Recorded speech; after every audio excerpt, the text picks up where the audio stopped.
Go. Welcome back to the Hitting the Turnbuckle podcast. We're getting close to episode 900 now. It's getting there. Really getting there as a surprise look on my guest face. We've got a really legendary guest, legendary referee in the business. Has refereed some great bouts over his time. We're going to get into that a lot more. It's former WWE referee, Mr. Jimmy Korderas. How are you, sir? I'm doing great. How are you? And 900. Wow. That's a milestone, man. It's nearly, yeah, nearly 900. And that's since 2023. So I mean that's like review shows and not just interviews, but it's a combination of bits. But yeah, you put it all together, I think it's like 800 and so and so. So we're getting there. Oh yeah. We are. No, well, let me know when the 1000 one comes up.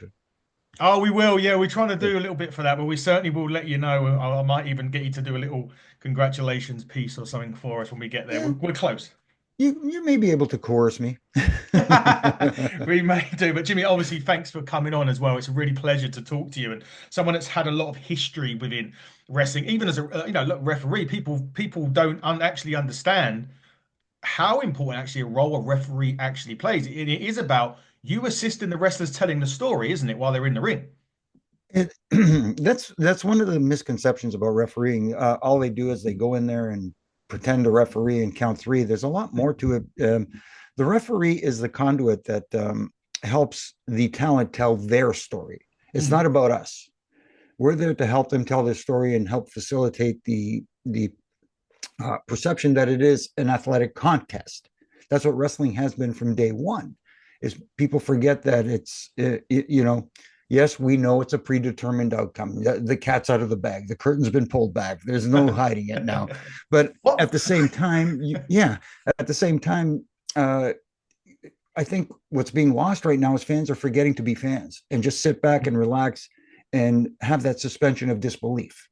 Now everybody wants to be an analyst. Everybody wants to be critical. Everybody wants to say, well, the storytelling and the blah, blah, blah, that's the frustrating part for me. I'm getting on a tangent on something else now, That's but, fine. but, the referee's role again is to help communicate with the talent back and forth, whether something needs to be like one talent might say to a referee, oh, tell him to do this. Hmm. Or, I'm getting a message in my earpiece from the back saying, okay, we have to cut some time. Tell them we got to go short. We've only got 4 minutes left, whatever the case may be. Um, and you're there to help them tell their story without uh, being very visible. If that makes any kind of sense, you're the background player and you try to be as unnoticed as possible, but at the same time appear to be enforcing rules, Yeah. if that Yeah. makes any kind of sense. Will give you a quick story. After Yeah. WrestleMania 24, um, I'm always critical. I'm my own worst critic when it comes to, Mm. my work. And after WrestleMania 24, I got to the back and I ran into one of my idols, Ricky Steamboat, who's a producer slash agent at the time. And he said to me, Jimmy, great job on the bump where Undertaker gave me the big boot. And I Mhm. said, thank you. That means a lot. But how was the rest of the match? What did you see? Did you see anything? And, I was looking for a critique. Yeah. And he said, you know what? I apologize. I'm sorry, but I didn't notice you during the match because the match was telling such a great story. I was enthralled with that. And I said, thank you, Ricky. That's what I want to hear. That makes, I, that was the best compliment you can give me. And when I tell people that, people don't get it. They said, but Mm.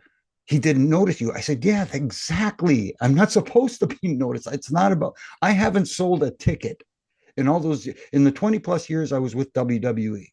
No one ever bought a ticket to see me. The only ones that came to see me were the people who got comps, my family and friends, and that's it. No, exactly that, and you're right. You should like, and you're right. People are too way overcritical about wrestling nowadays. Over analytical, I think is the great word. Just quickly on talk side note before we get back to your good self. Obviously, WWE literally just debuted on Netflix like 12 hours ago or whatnot. How like monumental was that? I mean, you've been there through quite a lot of eras in wrestling as well, as you said, 20 plus years. You went through quite a bit. Obviously, yeah, a bit about the Attitude Era, ruthless aggression, and so on and so forth. How big of an era is this for the WWE now, the Netflix era? I think it is very much groundbreaking. As someone who's, if I may say, an old fart, who, Yeah, I'm the traditional TV guy. I tune into yeah. TV. I'm not a streaming guy. Every once in a while, I might get on there and look at something that some pops up on my feeds on social media and say, "Oh, you got to watch this," and I'll go and watch it, when I have the time, which is that's convenient. But as far as the Netflix thing, WWE has truly become a global brand right now, and I'm not here to pump their tires. I don't have to. They're doing it already. What they've done is very instrumental. People talk about WrestleMania being a big deal. The first WrestleMania, without that, we wouldn't have what we have today. Mm. And that's a very fair point. That being said, this you talk about the evolution of the business, and people lose track of the fact that okay, the evolution of the business side of the business, not what goes on in the ring. People want to evolve the style, whatever the case may be, but the evolution of the business to get more eyes on the product and get people and remove that stigma that's been associated with pro wrestling for so long with so many people. Oh, that wrestling, that wrestling stuff.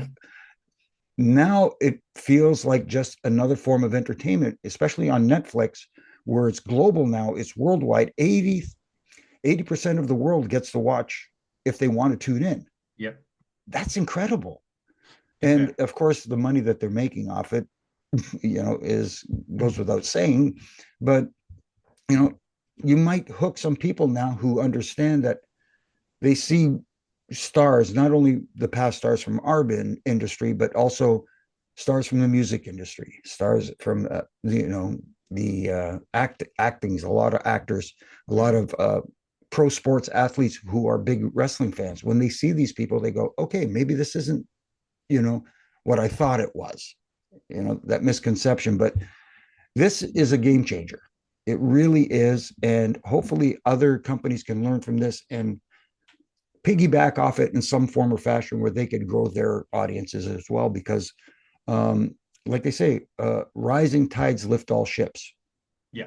And when the business is doing good, others can benefit from it as well. And that's what I'm hoping for, at least. Yeah, yeah. You mentioned about other companies there. How important is it that not that other companies, well, that more importantly, other companies like AEW, TNA, NWA are actually around? Because obviously, look, you went through a stage where you was in WCW, then there was nothing. What there was nothing. There was Ring of Honor, and there was TNA. TNA have had their dip a little bit, coming outside of that now. But how important is it for wrestling that there is other alternatives like AEW and TNA and NWA around for wrestlers to be able to maneuver around to? That's the biggest thing. It gives wrestlers the talent somewhere options to work and make a decent living instead of like I hate to put it this way, toiling in the indies. That's not toiling. That's really earning your stripes is what it is. Mm. And for superstars who were in the show, as they say, and you know, not everybody stays there for life. Unfortunately, people get released and for whatever reason it is, whether it's just a numbers thing, whether they creative has nothing for you or whatever the reason is. But having somewhere like an AEW, which guys can go to and make a great living, having TNA making a bit of a comeback now. I like to Yep. see that. I like seeing that as well. NWA, there's others here in the United States and in the UK over where you Yep. are that are doing well in the Mhm. indies because they're feeding off this. Yeah, you can. I'm trying to find the right words without saying it's because of WWE, but I know because what you mean. WWE's exposure is so big, people are starting to notice other promotions outside. Let me give you an example, and I guess this is going off on a tangent. You take someone like a JBL, Yep. who is a huge name in the WWE, big star. He's popping up in smaller promotions Yes. everywhere, and Yeah. all he's doing is walking in, clothesline somebody, and leave, and it's a big deal. So I love that they're giving back, especially WWE now, who is, you know, returning to their roots, recognizing other promotions, which never would have happened under the Vince McMahon era. Yeah. They're mentioning them on their television program when they say, "Oh, so and so came from this promotion," and Mm. people go, "Oh, okay, let me check them out." You know what I mean? So it's Yeah. a trickle down effect, and I like that. It's interesting, even WWE had a partnership with TNA over the last year or so. I mean, that is something that I wouldn't. I mean, no, ECW did show up on Raw a couple of times, and we know obviously WWE did end up buying ECW. But in terms of like having, I would never have dreamt that TNA and WWE would have come together the way that they have done so successfully as well, because it gives it. Also, it gave the importance of the TNA, sorry, the NXT stars that went down to TNA to get to work with some of their more experienced guys, which ultimately helped them out for when they get ultimately, hopefully, called up to the main roster. Yeah, especially getting to sit there under the learning tree of people like a Shawn Michaels, like a Matt Bloom, and all the coaches down there at NXT. It's a big help. And also it's an education. You take someone like an AJ Styles for all those years, great talent, ROH, Yeah. TNA, and everybody said one of the best in the world. And he will tell you himself that once he got to NXT and he started listening to the coaches there, he said that's when the light bulb went on. That's when Mm. it clicked because he was phenomenal, no pun intended, or maybe pun intended. Then he could do anything in the ring, but that's when he realized it's more than what you can do in the ring.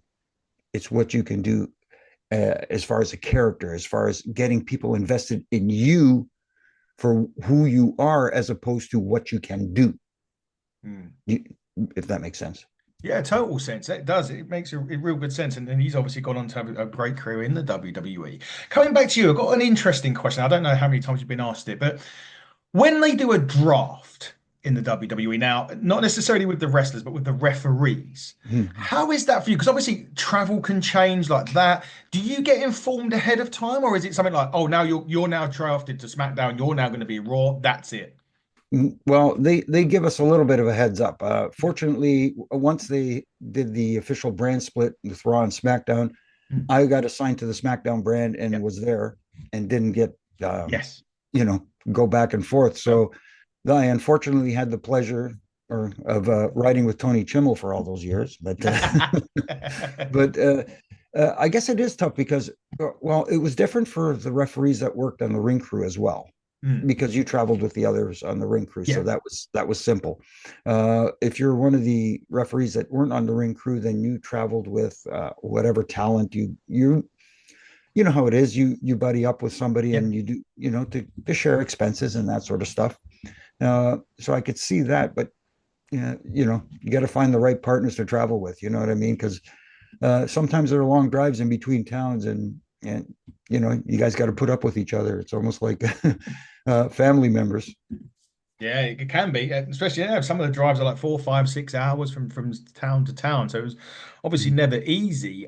When you got to the ring and you found out who you were reffing, is there anyone that you got there and you felt, oh, this is going to be like a night off in the ring wise? Um, well, yeah. Guys like Eddie, even Yeah, though even though you had to work with him, there was a lot of work involved with Eddie. But yeah, at the same time, you know, once you got to work with him for a little bit, you almost got a feel for him because there were certain tells for me, at least, anyways, where I go, okay, I know where he's going with this. yeah, So, I didn't have to worry about it. There are other superstars you work with where you get a little nervous. I always got not because I was afraid. People mm, don't get this wrong.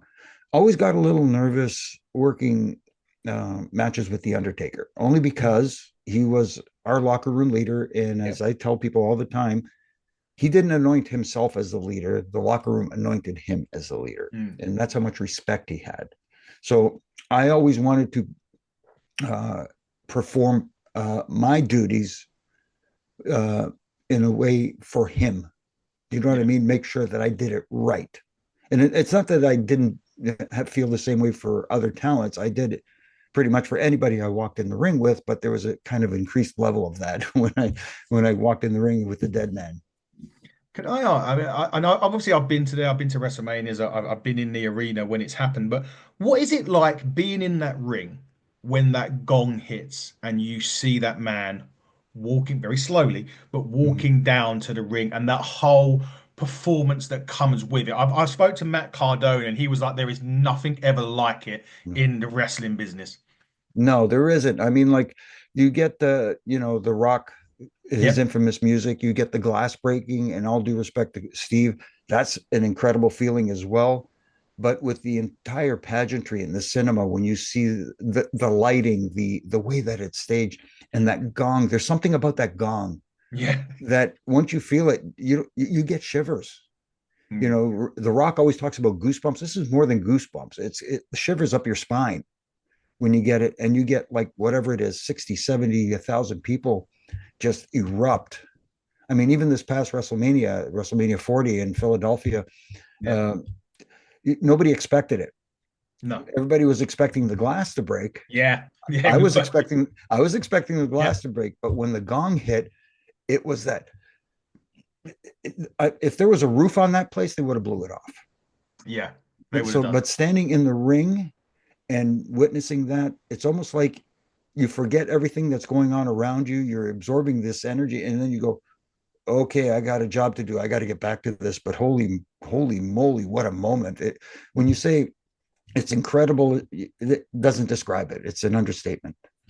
Yeah, it is, and it is incredible to what. I mean, it's incredible to watch sitting in a seat. That's for sure. Mm-hmm. Being in a ring, I could never imagine it being obviously being in there. Is there any other interests? I mean, you've mentioned The Rock, you've mentioned obviously Stone Cold, and maybe even Triple H with the game when that used to Mm-hmm. hit. But is there any other ones that perhaps are surprising that that you like when you're in the ring and you're like, oh, this guy's coming out?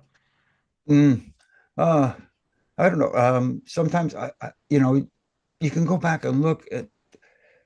Um, I keep mentioning Eddie because I don't think Eddie gets his flowers enough Yeah, for how good he was and how over he was and how much people loved him. yeah, Obviously when he was a heel, he was a dastardly heel, and he people, was. bought into that. But when he was the lie, cheat, and steal version coming out in the lowrider, and people loved it. Yeah. And when you heard the Viva la Raza, again, people erupted, and it was great. Who else's music? You think you know me? Oh, yeah, yeah, yeah. Edge. Mm, I've got enough Edge yeah, tattoos to. Yeah, yeah, yeah, yeah, yeah, yeah, yeah. And yeah. there's just so many of them. People don't realize how much entrance music plays such an integral part of someone's presentation and their just their entrance, because their entrance is so important. It's like a show, like anything else. Mm. How you start off a show, an event, whether it's television, whether it's Raw, SmackDown, Dynamite, WrestleMania, whatever you want to call it, how you begin the show is so important because you want to grasp that audience. And that's the same with someone's entrance music. When you get someone's entrance music and the people are there right away, it's almost like you're coasting from there. Yeah, we had the AEW guy that does it, Mikey Ruckus, on, and he was telling us about that. It's a phenomenal thing, and it does play an intricate part in the character Mm-hmm. as well. When you need to, it's like that first beat, and you're like, "Uh-oh." I remember Yes. one that does me, and it always done me for two reasons. One, because it scared the life out of me, was Kane's, because the pyro used to go straight off at that time when the pyro, Yes. especially when you don't expect it. There's been a Yeah. few times we come over here in the UK on a Raw show, and it was when Snitsky had killed his baby, and he yeah, I know, Yeah. wacky. Yeah. And they done an interview with Snitsky, and he followed it. The line was, the end of the line was, the only thing dead around here is your baby. And the arena just was like, oh.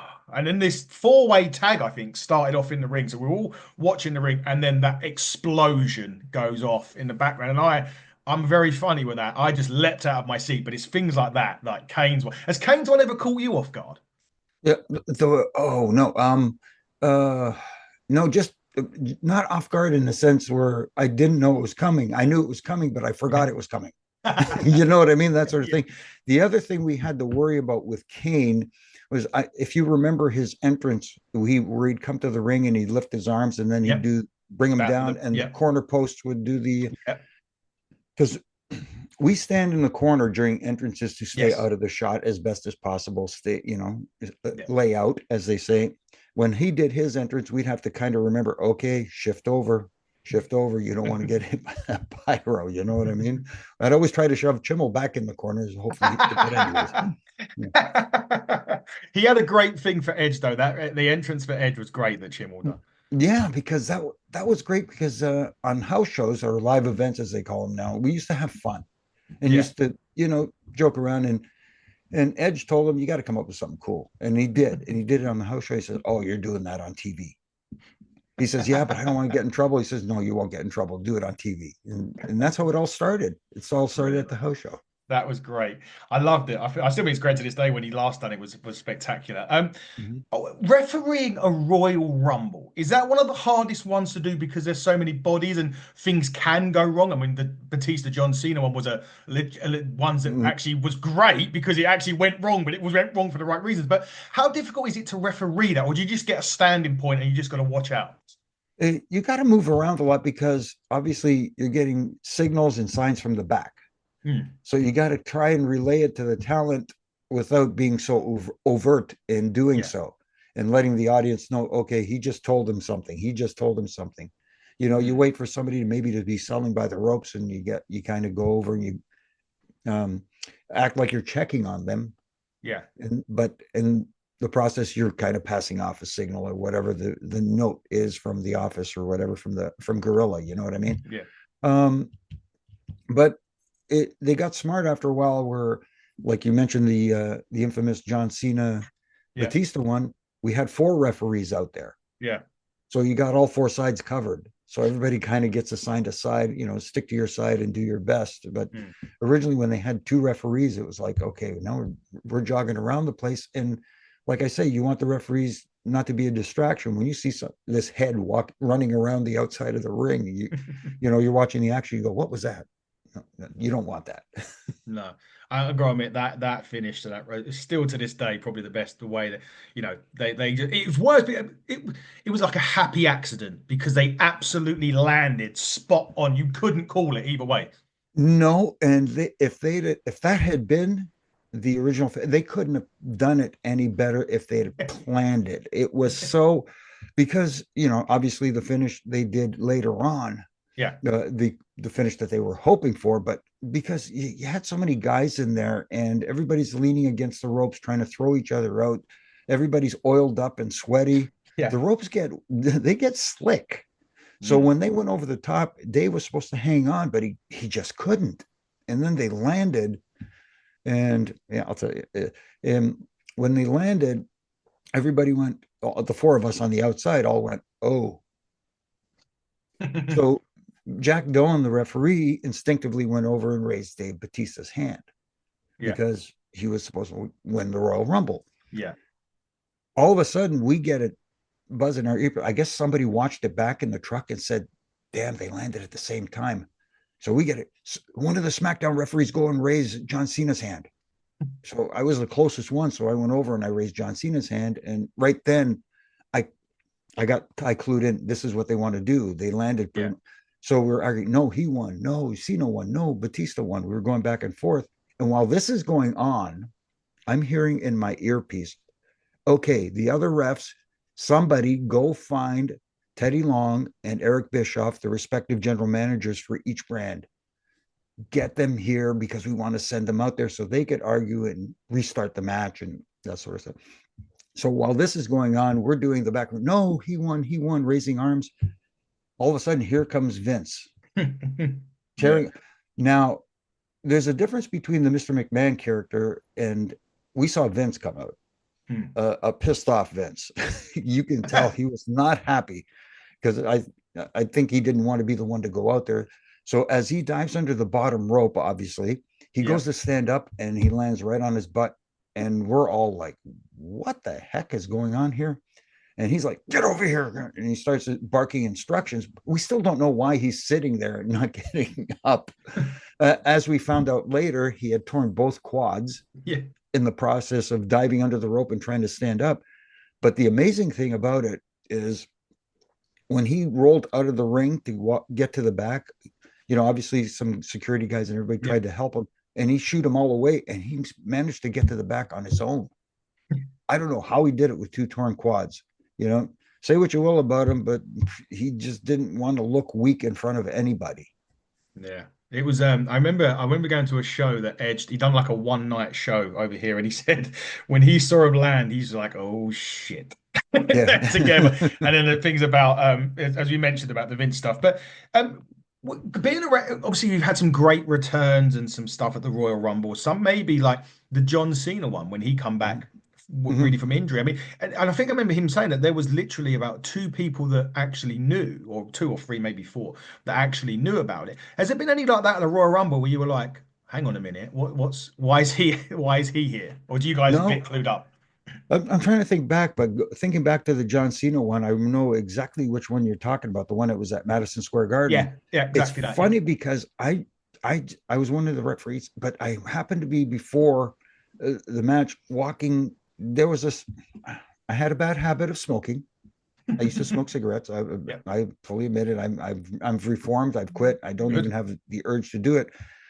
But there was a place at Madison Square Garden where the local crew, the union crew, used to go hide and smoke cigarettes. It had a big window because you weren't allowed to smoke indoors, Yeah.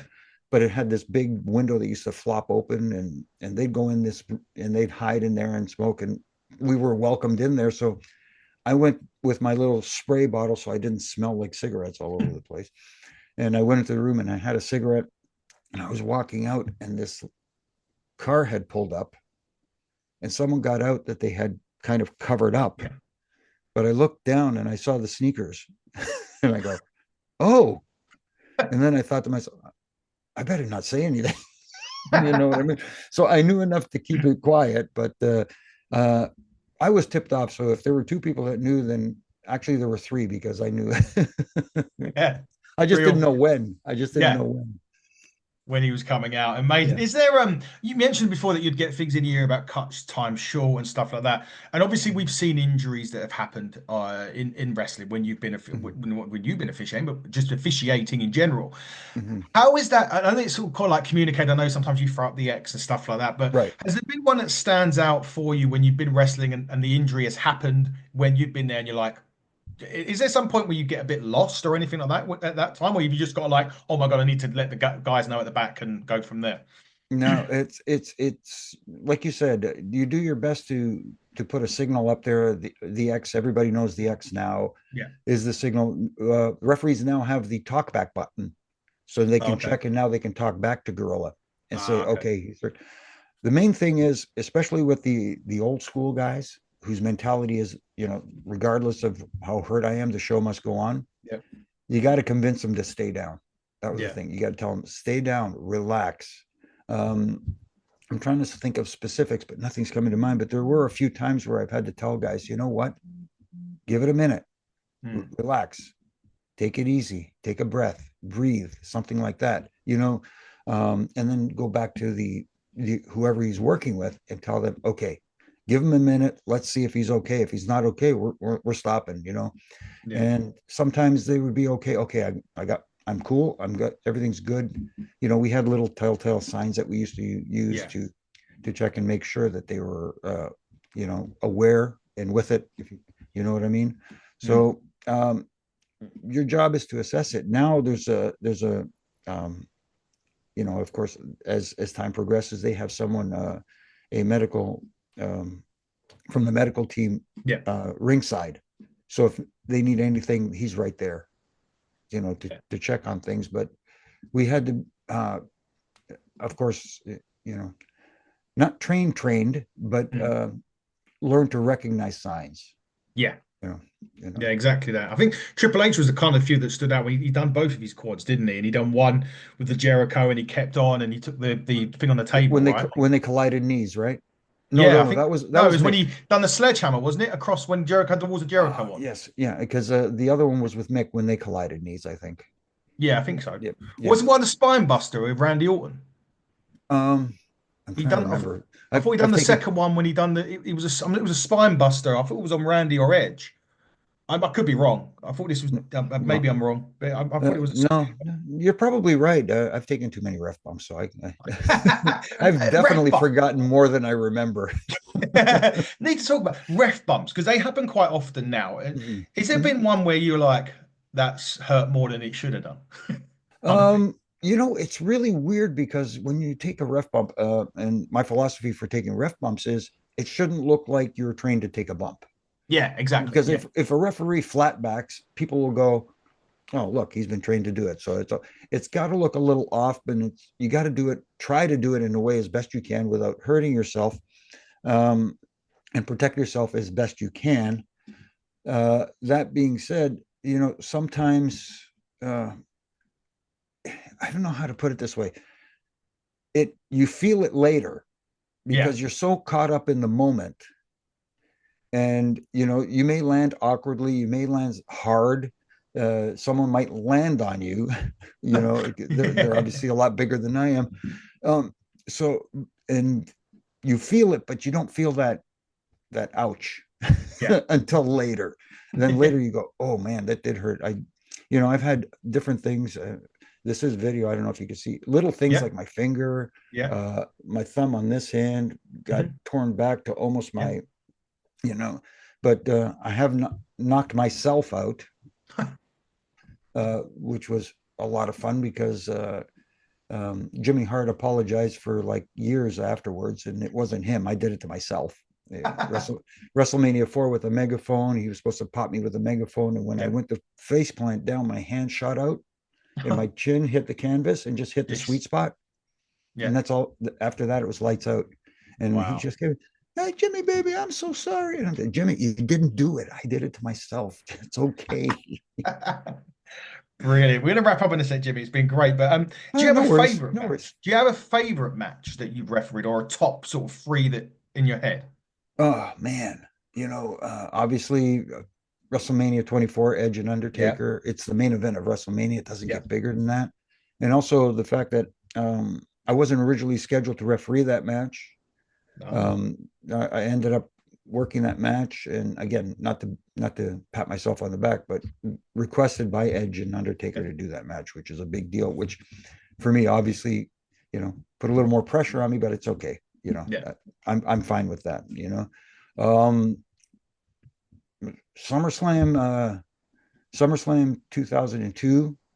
Um, Kurt Angle and Rey Mysterio opened Oh, up the great. show, Hmm. and a lot of people say one of the best opening matches for any pay per view, which you know speaks volumes for them. But to be a part of that is really cool. To be a part of another SummerSlam match I did with Edge and Lance Storm, Oh, an all yeah. Canadian Intercontinental title match on Yeah. SummerSlam, which was kind of cool. And we were all joking about that in the back afterwards. Uh, Numerous ones with Eddie, Mm. just having fun. Uh, one of the favorite ones, believe it or not, that wasn't on television Hmm.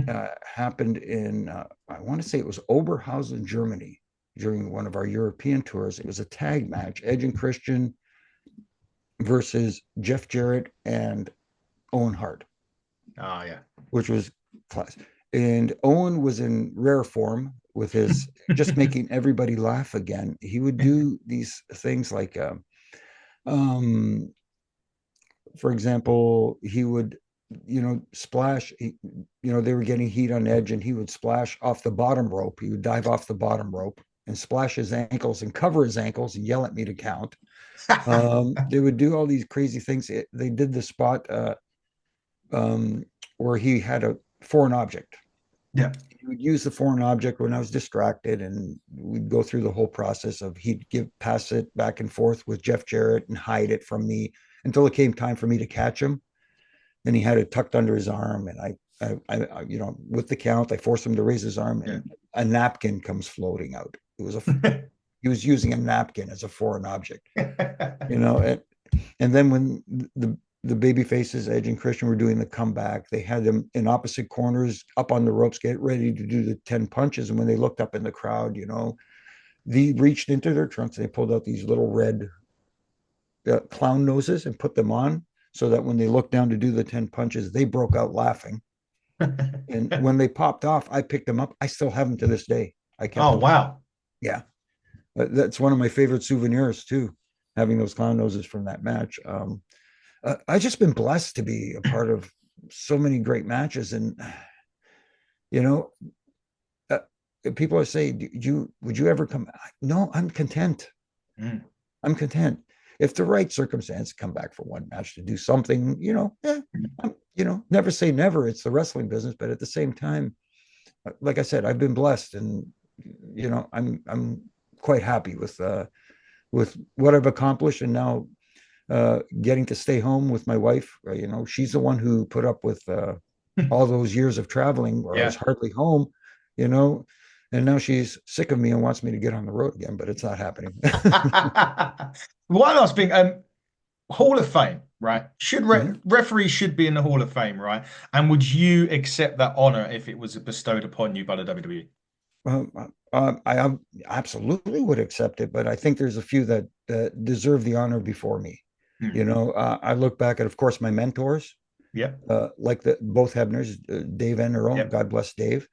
Um, I believe they deserve a spot in the Hall of Fame. I believe someone like a Tommy Young also deserves a spot in the Hall of Fame, even though he wasn't really WWF/WWE. He was um, one of the greatest of all time, if not the greatest. Tommy Young was fantastic. Um, Obviously Timmy Whitey's in the yeah, Warrior wing of the Hall of mhm, Fame. yeah, Teddy Long is in, yeah. but He he's is. in because of his overall, Yeah, personas as a manager, manager general and all. manager. Yeah, Exactly. So he has he wore more hats as far as yeah. in front of the camera. So, but it would be nice to acknowledge the referees because, like we talked about earlier, they're such an integral part of the presentation of pro wrestling. I think it would be nice to acknowledge their contributions. It certainly would. And as we wrap up now, Jimmy, what about your podcast? Tell us about that. What's going on with that? Oh, well, myself and my old partner Brian Hebner there, my good brother in stripes, and now we're bringing on a new member to our Oh, podcast. It'll be a three-man booth. Daniel Spencer, who is the head official of TNA, will be joining us on our podcast this year, and it's a lot of fun. We talk about pretty much everything. We have guests on. We critique. We talk about what we like, what we wish was done better. And again, it's one of those things where we're not trying to bash anybody. We're just trying to, say, I wish it was done this way. At least it's an opinion, so whatever. But we have fun with it. And also here in Canada, which is, I do a radio show with my good buddy Donnie De Silva on TSN Radio in here in Canada, but it's also available on our iHeart Radio and wherever you listen to your podcast called Huge Pop Radio. So having a blast with that and just getting to talk wrestling, which is still my passion, what I love. exactly that. And it's Reffing It Up podcast, right? Reffing It Up, the podcast, and also Huge Pop Radio. And of course, on all my social media platforms, my Ref and Rants, which I'm having a blast doing, just having a little fun. You know, People take it a little too seriously. Come on, guys. It's wrestling. It's supposed to be fun. It is indeed, Jimmy. It's been wonderful talking to you. I just want to say big thanks also, not only for coming on the show, but for your obviously contribution to wrestling. And it's always been massively important, referees, and your career in the WWE has been fantastic. So thank you for coming into our lives as well, for those years that you worked and for the service that you've done for wrestling. Well, thank you very much. I appreciate the kind words. That means a lot. It really does. Brilliant. And we'll see you down the road. Guys, this has been the Hitting the Turnbuckle podcast. He has been the one and only legendary Jimmy Korderas. I have been your host, Adam Cousins. And until next time, everybody, buckle down, stay safe, and good night.